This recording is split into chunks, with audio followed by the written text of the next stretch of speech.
Je suis content de vous retrouver pour aborder la 7e partie de notre série « La véritable histoire de l'avenir ». Quand nous regardons bien les choses, au chapitre 3 de la Genèse, au verset 15, il est clairement dit qu'il y a un grand conflit qui va se produire entre la postérité du serpent et la postérité de la femme. Il y aura une guerre sanglante, cruelle, sévère, féroce. Il y aura un vainqueur, mais ce vainqueur ne sera pas indemne, il sera blessé aussi. Il connaîtra une sorte de blessure, mais pas parce que lui-même il se laisse blesser, mais parce que cette guerre-là est sans pitié. Cette guerre-là est impitoyable. Il y a un, le serpent qui veut détruire, et l'autre, le fils, cet enfant, je veux dire, de la postérité de la femme qui va venir et qui sera incarné par la personne de notre Seigneur Jésus. Mais Genèse 3 nous dit aussi qu'à cause du péché, l'homme sera expulsé du jardin. Le verset 22 de ce même chapitre dit que le Seigneur, à un moment, conclut, dit « Voici l'homme est devenu comme l'un de nous connaissant le bien et le mal. Empêchons-le maintenant de tendre la main, de prendre de l'arbre de vie et de vivre éternellement. » Parce qu'on ne peut pas vivre éternellement dans le péché. À un moment, il faut que cela cesse. Et dans ce jugement ponctuel, Dieu donne un signal. Dans sa pédagogie qui peut paraître sévère, Dieu dit « Le péché ne peut pas cohabiter avec l'arbre de vie. » Mais parce que j'ai prévu qu'il y aura une victoire qui va permettre de rétablir les choses, il faut faire preuve de patience. L'histoire se déroule et nous voici maintenant à cette grande question. Que se passe-t-il? Parce que l'homme a été privé de l'arbre de vie. Cela veut dire que la mort est entrée dans son existence. Avant d'aller plus loin, je vous invite à prier avec moi. Seigneur notre Dieu, toi le Créateur, le Tout-Puissant, le Dieu de la vie, mais le Dieu de la rédemption, le Dieu de la révélation, nous nous tournons vers toi en cet instant pour que par le Saint-Esprit tu puisses nous instruire et nous révéler encore dans la simplicité, dans la clarté, mais de manière à ce que nous prenions les choses aussi à cœur pour que nous comprenions que notre histoire personnelle s'inscrit dans cette grande histoire que tu as sous ton regard. Que ta volonté soit faite dans nos vies, au nom de Jésus. Amen. Nous avons compris que la mort est entrée dans l'existence de l'homme. Et aujourd'hui, si vous regardez la société, elle semble organiser sa vie autour de 3 verbes, bien connus d'ailleurs, naître, vivre et mourir. Je n'ai pas choisi le lieu, le moment et le foyer de ma naissance, mais j'ai quand même pris naissance quelque part. Je ne veux pas mourir tout de suite. Ne souriez pas en m'entendant dire cela, mais je ne suis pas pressé de mourir, tout en sachant que je suis mortel. Je n'ai pas du tout l'intention de mettre un terme à cette vie pour vous dire que je ne décide pas de la mort. Mais qu'en est-il de la vie? Beaucoup de gens vivent avec ce sentiment que la dernière étape, ce sera la mort. Naître, vivre et mourir. Certains essayent de survivre même sur cette planète, dans ces temps troublés que sont les nôtres. Est-ce que nous pouvons aussi comprendre que Dieu nous inscrit dans cette affaire-là, et c'est ça la condition humaine, ou bien le Seigneur a dit autre chose? Est-ce que la mort est une fatalité? Est-ce que la mort s'arrête là, dans les cimetières, dans les funérariums? Est-ce que la mort s'arrête là lorsque quelqu'un disparaît et on ne trouve plus trace de cette personne? Est-ce que c'est ça l'existence? Si on croit à la théorie qui dit que par hasard la vie a surgi, est-ce qu'on aurait fait tout ce parcours pour arriver à cela? Ça n'a pas de sens. L'intelligence de l'homme qui se développe, qui fait des prouesses, qui fait des choses extraordinaires, ne peut pas se contenter de vivre autour de ces 3 verbes, naître, vivre et mourir. Cependant, la mort nous interpelle, parce qu'elle nous touche de près, elle nous rend tristes, elle crée, elle suscite des peurs, à cause de la souffrance, de la maladie, ou de la rupture possible subite de cette vie, une sorte de cessation de l'existence. Que dit la Bible sur la mort? Pour faire court, la Bible compare la mort à un sommeil, à un oubli. Il n'y a pas de durée dans la mort. Par exemple, si je prends le psaume 88, je vous invite à le lire aussi avec moi, psaume 88, verset 11 et suivant. « Est-ce pour les morts que tu fais des miracles? Les morts se lèvent-ils pour te louer? Parle-t-on de ta bonté dans le sépulcre, de ta fidélité dans l'abîme? Tes prodiges sont-ils connus dans les ténèbres et ta justice dans la terre de l'oubli? Question. Pour dire que dans la conception biblique, dans ce lieu qu'on appelle le lieu du repos, la dernière demeure, ces expressions bien connues, il n'y a rien qui se passe. Encore un texte qui est quand même fondamental par rapport à la pensée biblique. Toujours dans les textes poétiques, le livre de l'Ecclésiaste au chapitre 9, verset 5 et suivant. Ecclésiaste, chapitre 9, verset 5 et suivant. Pour tous ceux qui... Je peux prendre à partir du verset 4. Pour tous ceux qui vivent, il y a de l'espérance, et même un chien vivant vaut mieux qu'un lion mort.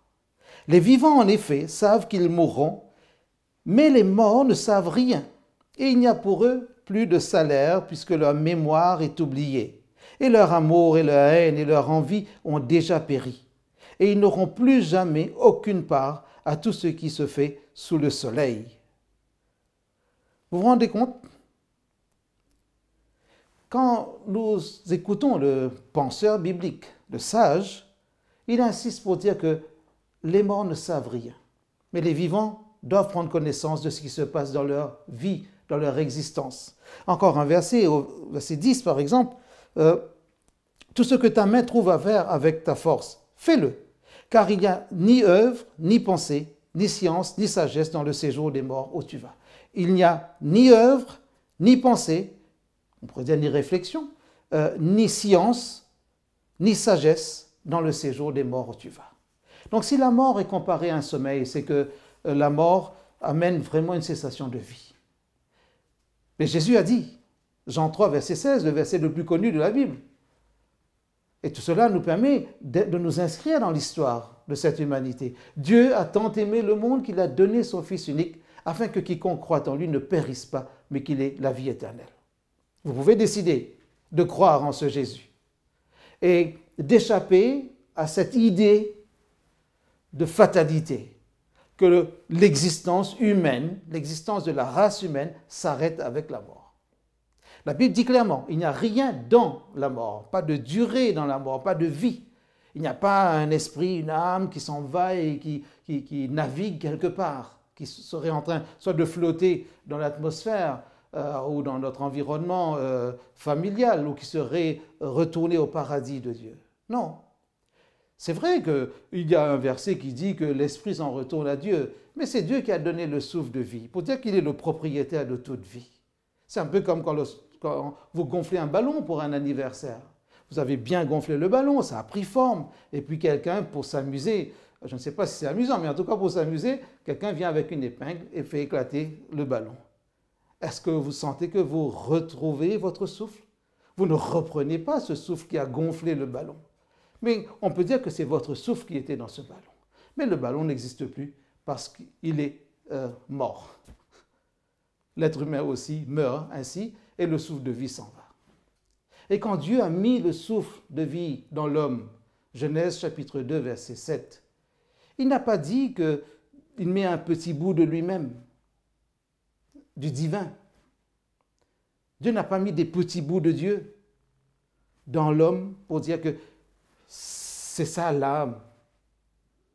Le mot âme parle surtout du principe de vie, de ce qui anime l'homme.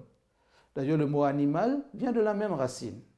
Ce qui a vie, ce qui est animé, animation, animateur. Vous connaissez ces mots. Dans toute cette famille de mots, on comprend qu'il y a l'idée de ce qui est vivant, dynamique. Mais quand cela s'éteint, il n'y a plus rien. Tout s'éteint. Comme dirait l'anglais, c'est le blackout total.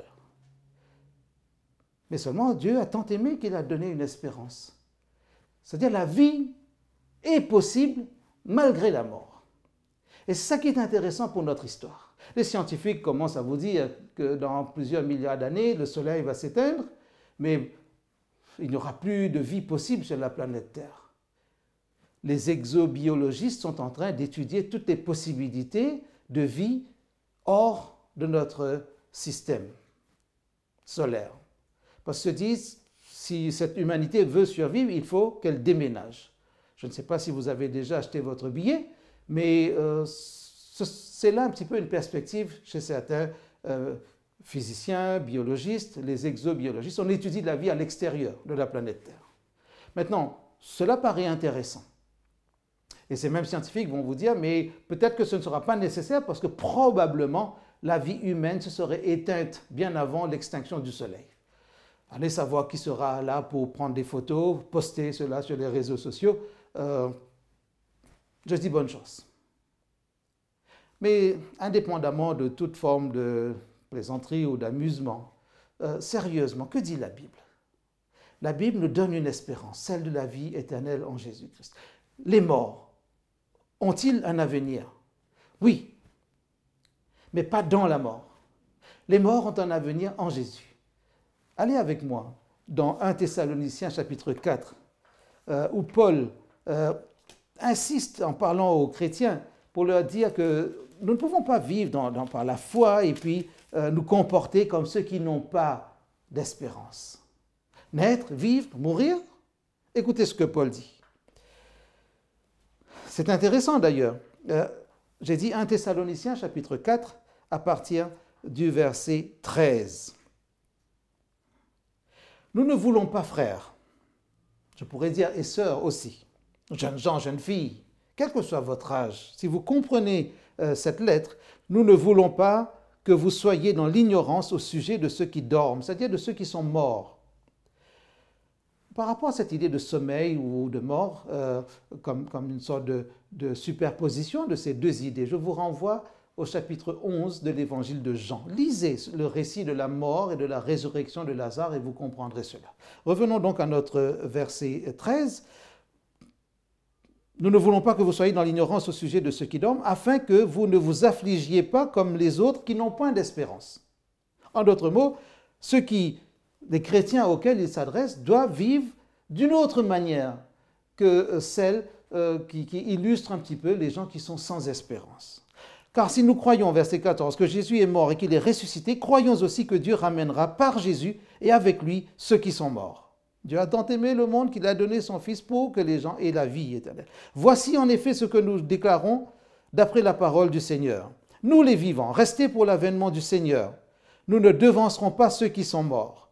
Car le Seigneur lui-même a un signal donné à la voix d'un archange et au son de la trompette de Dieu descendra du ciel, et écoutez bien, et les morts en Christ ressusciteront premièrement. Notez bien l'expression, les morts en Christ. Ensuite, verset 17, nous les vivants qui serons restés, nous serons tous ensemble enlevés avec eux sur des nuées à la rencontre du Seigneur dans les airs, et ainsi nous serons toujours avec le Seigneur. Et il ajoute cette phrase, consolez-vous les uns les autres par ces paroles. Par le péché, la mort est entrée dans l'existence humaine. Romains chapitre 5, verset 12 et suivant, détaille un petit peu cette conception des choses. Par un homme, Adam, le péché est entré dans le monde, et à cause du péché, la mort. Mais par un second Adam, celui qu'on pourrait appeler le second Adam, est venue l'obéissance, la soumission au projet de Dieu, et par lui vient aussi la justification, c'est-à-dire Dieu met sur nous la justice de Jésus, et Dieu nous offre la vie éternelle par ce même Jésus. Dieu a tant aimé qu'il a donné. Et en Jésus, mourir en Jésus, c'est-à-dire mourir par la foi en Jésus, mais mourir aussi dans l'espérance du retour de Jésus. Nous avons parlé dans les exposés précédents de tout ce que Dieu a voulu enseigner au peuple d'Israël à travers la théologie du sanctuaire. Nous avons parlé aussi des prophéties de Daniel. Nous avons vu les 7 lettres aux 7 églises. Nous avons vu les 7 sceaux pour dire comment Dieu suit son peuple dans l'histoire. Mais Dieu l'instruit aussi. Dieu ne dit pas qu'il n'y aura aucun problème pour son peuple. Mais Dieu demande à son peuple d'être attentif aux prophéties. Les écrits de Daniel devaient attendre les temps qu'on appelle les temps eschatologiques, ces temps de la fin, par rapport à la prophétie que nous avons étudiée, la prophétie des 2300 soirs et matins, Daniel chapitre 8, verset 14. Et on a vu que dans l'explication de cette prophétie telle que Gabriel va le faire pour Daniel dans le chapitre 9 du même livre, il y a toute cette période qui inclut la première venue du Messie, pour faire suite à toute la théologie du sanctuaire.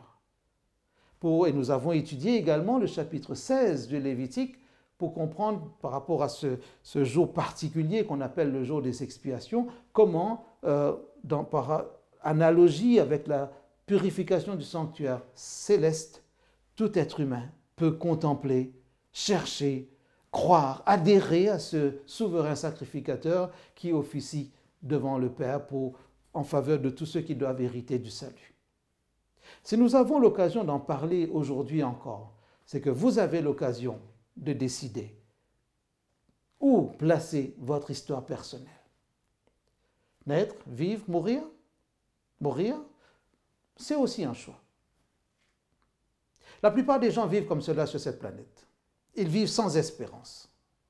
Mais la véritable histoire de notre avenir, de l'avenir de cette planète, de la race humaine, se trouve en Jésus. Je ne crois pas à l'extinction du soleil qui serait précédée ou qui serait suivie de l'extinction de la race humaine. La Bible me dit de manière claire, simple et encourageante que la race humaine va survivre, mais en Jésus. En Jésus. Ce ne sont pas les écologistes qui vont vous sauver, quelle que soit la manière de parler de la planète. Ce ne sont pas les politiques qui vont vous sauver, malgré leur bonne volonté et tout le courage qu'ils ont pour tenir les rênes des pays où nous vivons. Ce ne sont pas les économistes qui vont vous sauver, parce que l'économie repose sur de la spéculation.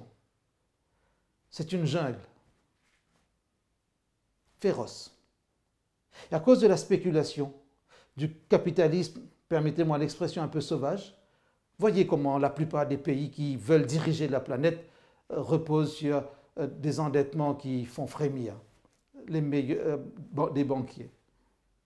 Nous avons compris que le monde vit sur l'éphémère, le fragile.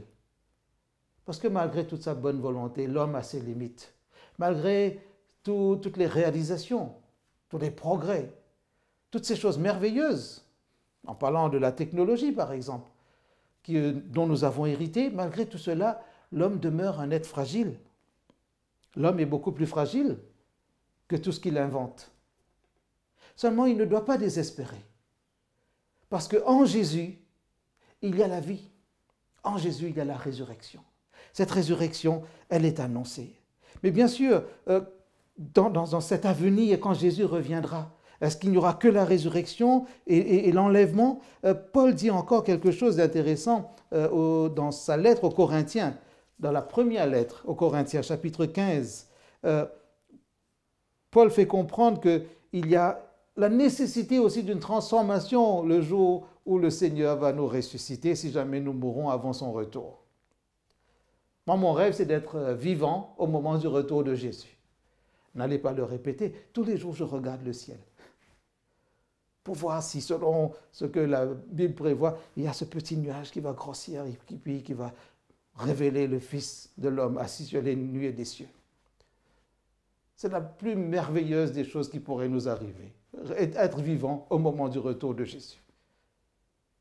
Mon père voulait vivre ainsi, en disant « Je crois que je vais rester vivant le jour du retour de Jésus ». Mais il est mort en 2009, mais il est mort dans l'espérance. Et j'attends ce jour merveilleux de la résurrection pour le retrouver. J'ai plein d'amis qui sont un peu plus âgés que moi, qui vivent avec cette espérance que Jésus reviendra de leur vivant. Et dans toutes les générations, ça a été le cas. Mais si nous devons vivre ou expérimenter cette résurrection pour tous ceux qui meurent en Christ, il faudra aussi que ce jour-là, il y ait quelque chose de particulier. Paul le dit dans sa lettre aux Corinthiens, chapitre 15. Par exemple, il dit, verset 51, « Voici, je vous dis un mystère, nous ne mourrons pas tous, mais tous nous serons changés. » Parce qu'il parle de ceux qui sont vivants au moment du retour de Jésus. Parce que dans sa lettre aux Thessaloniciens, il avait déjà employé l'expression « nous les vivants ». Ici, il dit, voici ce mystère. Nous serons tous changés. En un instant, en un clin d'œil, à la dernière trompette. La trompette sonnera et les morts ressusciteront incorruptibles et nous serons changés. Car il faut que ce corps corruptible revête l'incorruptibilité et que ce corps mortel revête l'immortalité. Lorsque ce corps corruptible aura revêtu l'incorruptibilité et que ce corps mortel aura revêtu l'immortalité, alors s'accomplira la parole qui est écrite, la mort a été engloutie dans la victoire. Ô mort, où est ta victoire? Ô mort, où est ton aiguillon? L'aiguillon de la mort, c'est le péché, et la puissance du péché, c'est la loi. Mais grâce soit rendue à Dieu qui nous donne la victoire par notre Seigneur Jésus-Christ. Transformation. C'est vrai, nous ne pourrons pas monter au ciel sans transformation, je veux dire physique. Quand vous regardez les choses aujourd'hui, quand vous êtes à bord d'un avion, on vous donne souvent la température extérieure, n'est-ce pas? Moins 52 degrés, parfois moins 45, moins 48, et plus à partir du sol, quand plus nous montons, plus vous voyez la température baisser. Et vous ne pouvez même pas dire s'il fait chaud dans l'avion, vous irez prendre l'air sur les ailes. C'est la mort assurée. Si nous allons encore plus loin, nous sortons de l'atmosphère terrestre, dans le vide spatial, il y a des risques terribles. Ce vide spatial peut geler les fluides de l'homme. En 15 secondes, l'homme peut perdre connaissance. Et au bout d'une minute, il va sombrer dans un coma irréversible. Et si jamais il est dans cette partie, c'est-à-dire il est sorti de l'atmosphère, la stratosphère, et encore, imaginez les navettes spatiales qui montent, etc. Dans ce contexte-là, le soleil ne sera plus filtré. Et si je vais comme ça dans mon état, ben, je ne serai plus capable de résister. Le soleil non filtré va me rendre aveugle, immédiatement. Et la partie de mon corps qui serait exposée au soleil va atteindre jusqu'à 150 degrés, même 157 d'après certaines estimations. Quand il fait 35 degrés à l'ombre, vous avez vu comment nous souffrons? Imaginez votre corps qui aurait atteint 150 degrés. Et la partie du corps humain qui ne serait pas exposée à ce soleil, qui serait dans l'ombre, on pourrait dire, peut descendre à une température d'environ 120 degrés. Vous comprenez pourquoi les astronautes, les spationautes doivent mettre des combinaisons adaptées.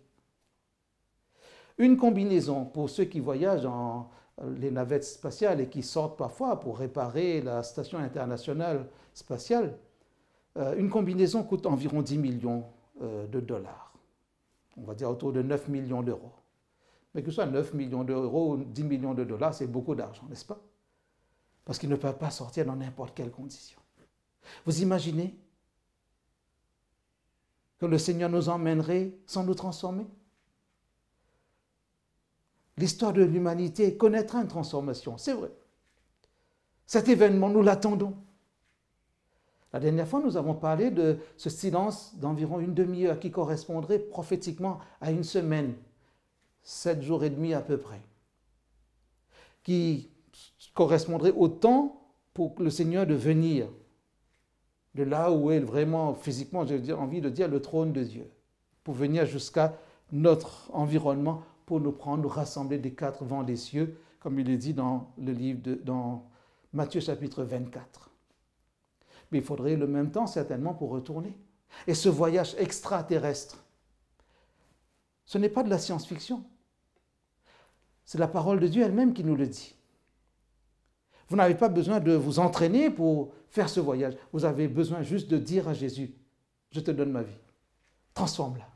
Et si jamais demain, vous deviez mourir avant le retour de Jésus, et vous avez entendu la bonne nouvelle, les morts en Christ ressusciteront les premiers. Et les vivants seront aussi entraînés, j'allais dire, dans ce grand mouvement universel pour aller dans le royaume de Dieu. Avez-vous envie de vivre cette expérience?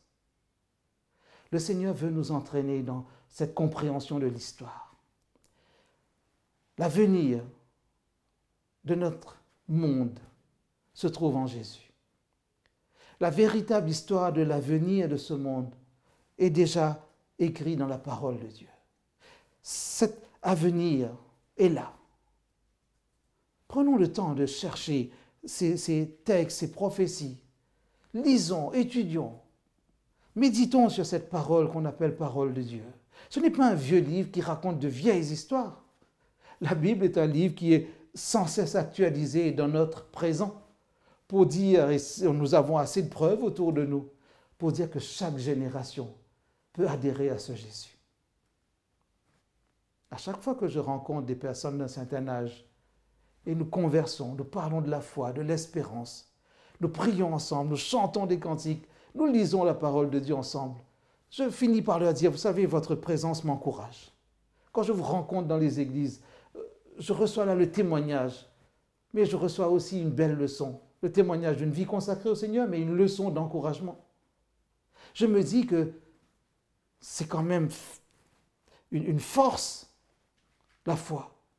L'espérance aussi devient une force. Pour que ces personnes, malgré des ennuis de santé, continuent à chercher Dieu, le prient tous les matins, midi et soir.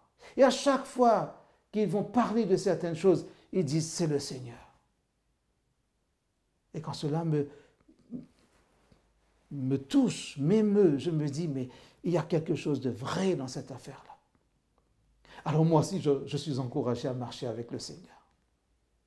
Que se passera-t-il après ce retour de Jésus et l'enlèvement de ce qu'on appelle les rachetés, les morts en Christ et les vivants en Christ aussi? Allons dans le dernier livre de la Bible, où nous allons voir dans le chapitre 19 de l'Apocalypse que les choses sont aussi clairement annoncées. Nous sommes dans cette phase du jugement final. La venue de Jésus inaugure la phase finale du jugement. Nous avons dit en 1844, Jésus est entré dans sa fonction de grand prêtre qui correspond au jour des expiations où le grand prêtre entre dans le lieu très saint et va extraire symboliquement, grâce au sang aussi, tous les péchés cumulés pendant l'année. Et si en 1844, Jésus a commencé cette fonction analogue à celle du souverain sacrificateur terrestre, nous disons que parce que les livres sont ouverts et qu'il y a comme une instruction du jugement, à un moment, ça va finir.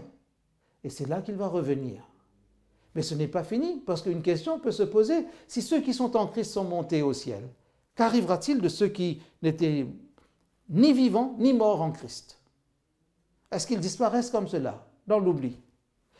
Regardez ce que ces 3 derniers chapitres de l'Apocalypse peuvent nous dire. Chapitre 19. Après cela, j'entendis dans le ciel comme une voix forte d'une foule nombreuse qui disait « Alléluia, le salut, la gloire et la puissance sont à notre Dieu, parce que ses jugements sont véritables et justes. Car il a jugé la grande prostituée qui corrompait la terre par son impudicité. Il a vengé le sang de ses serviteurs en le redemandant de sa main. Et il dit une seconde fois « Alléluia » et sa fumée monte au siècle des siècles. Les 24 veillants et les 4 êtres vivants se prosternèrent et adorèrent Dieu assis sur le trône en disant « Amen, Alléluia ». Nous avons vu cette scène à peu près dans le chapitre 4 et 5. Et une voix forte sortit du trône, disant « Louez notre Dieu, vous tous ses serviteurs, vous qui le craignez, petits et grands. » Et puis plus bas, on arrive à cette annonce que les noces de l'agneau sont venues. Verset 7. « Et son épouse s'est préparée. Et il lui a été donné de se revêtir d'un fin lin éclatant pur, car le fin lin, ce sont les œuvres justes des saints. » Et nous avons vu même dans les lettres aux 7 églises qu'il y a souvent mention de ces vêtements blancs, purs. Il y a d'autres endroits dans l'Apocalypse où on en parle aussi. Je n'ai pas le temps d'entrer dans ces détails. Pour dire qu'il y a la victoire. Daniel chapitre 7 nous avait déjà parlé de la victoire, du triomphe du peuple des saints du Très-Haut, à qui on va remettre aussi le royaume. Alors nous sommes un petit peu dans ce contexte. Alors verset 9, heureux... L'ange dit à Jean, écrit, heureux ceux qui sont appelés au festin de noces de l'agneau. Il me dit, ces paroles sont les véritables paroles de Dieu. Et puis, on voit verset 11 et suivant, cette entrée en scène de ce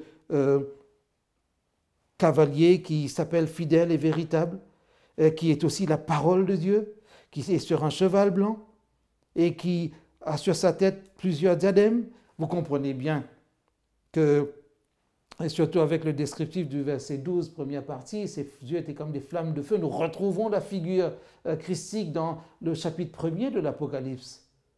Et nous comprenons qu'il s'agit là, bien sûr, de Jésus-Christ lui-même. Regardez verset 14, les armées qui sont dans le ciel le suivaient sur des chevaux blancs revêtus d'un fin lin blanc pur. Et verset 16, il avait sur son vêtement et sur sa cuisse un nom écrit, Roi des rois et Seigneur des seigneurs. Vous ne pensez pas qu'il s'agit là de cette image où Jésus est triomphant et qu'il va aussi à la rencontre de cette épouse? Et quand vous lisez Éphésiens chapitre 5, versets 22 et suivants, vous découvrez que l'épouse, c'est l'Église, le peuple de Dieu. Tous ceux qu'on va appeler les rachetés, tous ceux qui auront aimé Dieu, tous ceux qui auront cru en lui, ceux qui auront fait confiance à son projet, ceux qui n'auraient pas douté du salut qu'il a offert en Jésus-Christ. Alors les morts en Christ sont les morts qui ont vécu d'espérance, qui dans leur quotidien ont cherché le Seigneur. Ils ont vécu et ils sont morts aussi en Christ. Et c'est ça qui leur donne la garantie d'être un jour dans le royaume des cieux. Mais parce que j'ai parlé de cette phase finale du jugement, regardez verset 19.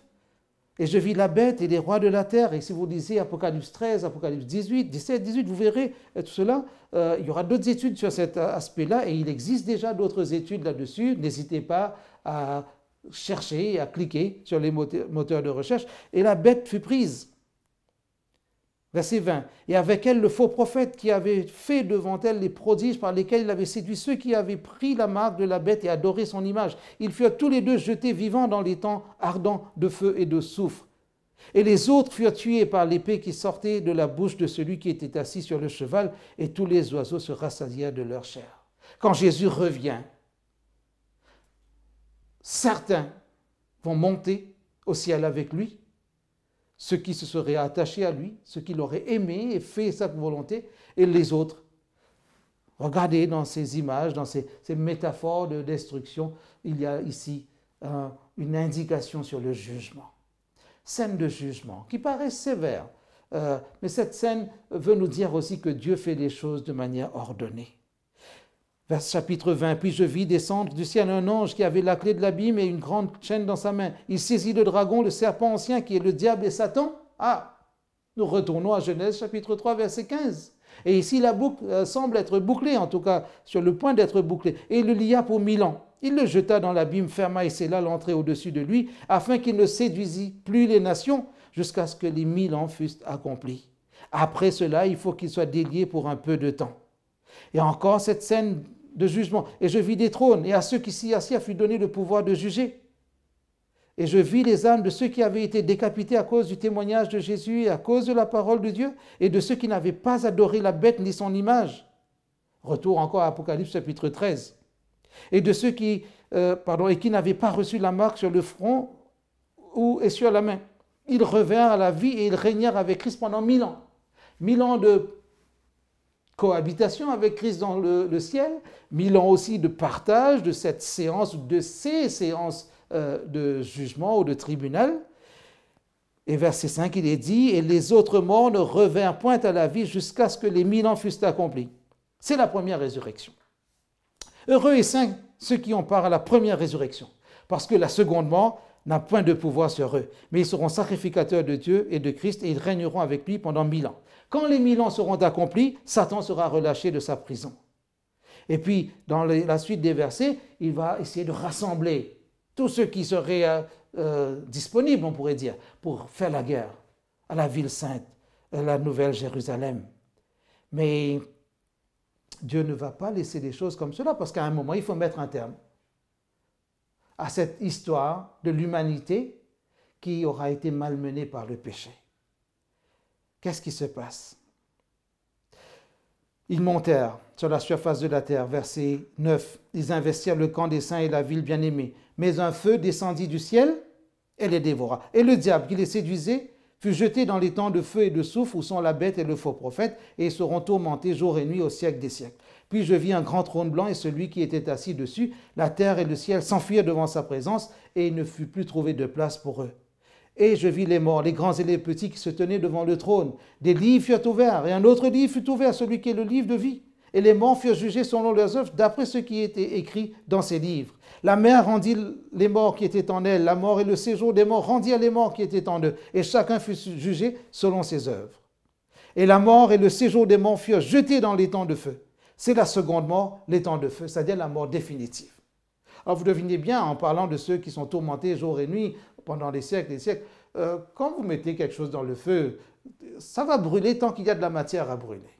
Mais cette image veut dire aussi que s'il s'agit de mort, c'est-à-dire de cessation, ben cette mort, la seconde mort, est une mort définitive, de laquelle on ne revient pas. Heureux ceux qui ont part à la première résurrection, la seconde mort n'a point de pouvoir en eux.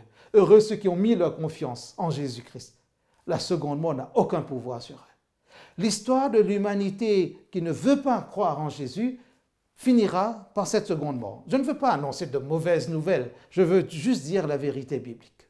Le prophétisme qui ici révèle l'avenir du monde dit aussi qu'il y aura un jugement final et que le diable appelé Satan, le dragon, Lucifer, peu importe le nom que vous lui donnez ou que vous ne lui donnez pas, il subira le jugement final.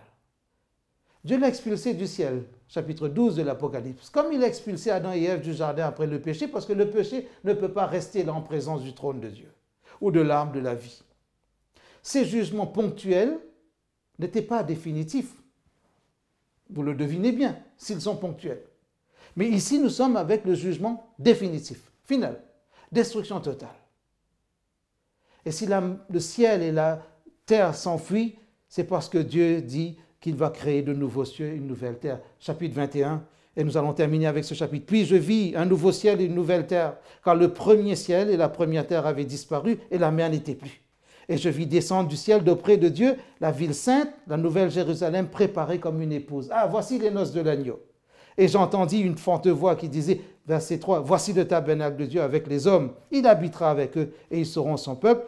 Et Dieu lui-même sera avec eux. Il essuiera toute larme de leurs yeux et la mort ne sera plus. Il n'y aura plus ni deuil, ni cri, ni douleur, car les premières choses ont disparu.